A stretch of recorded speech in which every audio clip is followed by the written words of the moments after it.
Gabi ng Misteryo. Do you believe that those footages being shown in Disclosure movie are real? For me, sa tingin ko, hindi lahat 'yung totoo. Pero it might be na some of the footages totoo and yung others were made for the movie. What do you think why Steven Spielberg made the Disclosure Day movie? Mind conditioning or preparing the human race? Okay. Well, for one, Steven Spielberg is known for kasi yung gumagawa ng mga alien movies. So, I think he knows something And ito, it could be both mind conditioning para masanay na yung mga tao or hindi sila magulat, or for one, meron siyang parang alam pero he's not really that sure yet, or alam niya na hindi gustong ilabas, so linalabas niya through film. Kasi masyadong accurate and masyadong halos pare-parehas niya lahat ng theme ng niya or how he describes an alien. Parang iisa Parang hindi very consistent siya in every movie. I mean, it could be like if you're a filmmaker, you could yung creatives mo pwede mong paandarin and iba-iba yung magiging itsura ng alien, no? Pero yung kanya kasi parang very consistent. So parang meron siya talagang alam dun Well, that's as far as I have observed sa mga movies niya. Number 3. Do you think Steven Spielberg has direct communication with aliens, considering that he made a lot of movies about extraterrestrials such as Close Encounter of the Third Kind, E.T. TV series, Taken? You know what?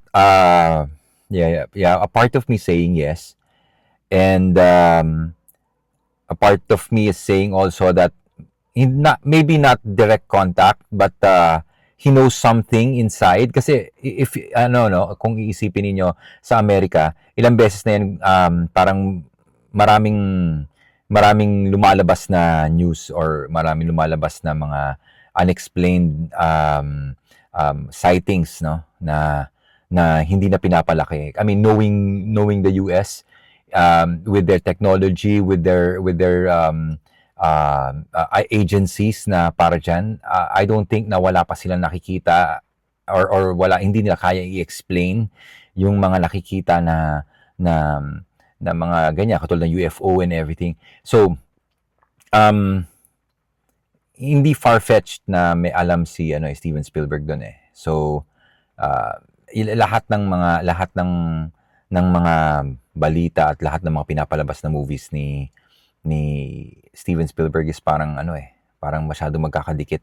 So there's a possibility that he has a direct contact, or maybe he's into investigating these happenings. So pwedeng meron siyang alam about it. Number 4. Are you aware or do you feel that aliens or extraterrestrials are still doing the abductions, or maybe they shifted to other means of modifying human DNA by inviting them to visit hidden alien bases around the world? Come to think of it, marami na ako nakita ng mga sightings na linalabas, and marami na ako nakikita ng parang mga masyadong advanced kahit ng mga ancient times. So, inisip ko paano naisip or katulad na lamang ng mga pyramids, no? When you think about it, how would they have computed yung perfect na perfect triangles and everything na gawin nila isang napakalaking building na up until now hirap na hirap natin gawin, 'di ba, with all of the technology that we have. So, yun doon naglalaro isip ko. So, siguro, it's safe to say na yes,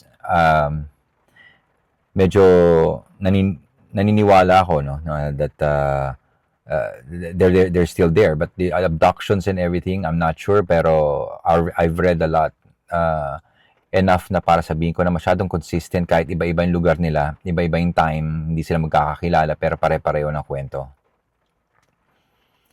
Number 5. Do you believe that humans have alien DNA that can be activated once they decided to show up in full real disclosure of their existence? Yes. I believe that merong ganon. But, syempre, there's no way for me to verify this as of this point. But, yung mga yung mga coincidence na nangyayari or yung mga nakikita ko, syempre ako, I'm interested in these kinds of happening. So, meron akong nakikita na parang meron mga consistencies na too consistent. If they showed up, what will you do as an observer or seeker of the truth? Are you going to volunteer yourself to be chosen to meet them in person or be taken to their realm of existence?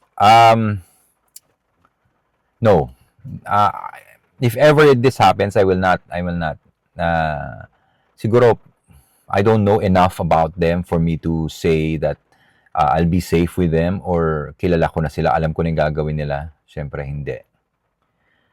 What do you think US and other powerful nations will do right after full disclosure? Would it be possible that they will change the global rules of the engagement with alien beings, not as a threat, but friends of brothers of...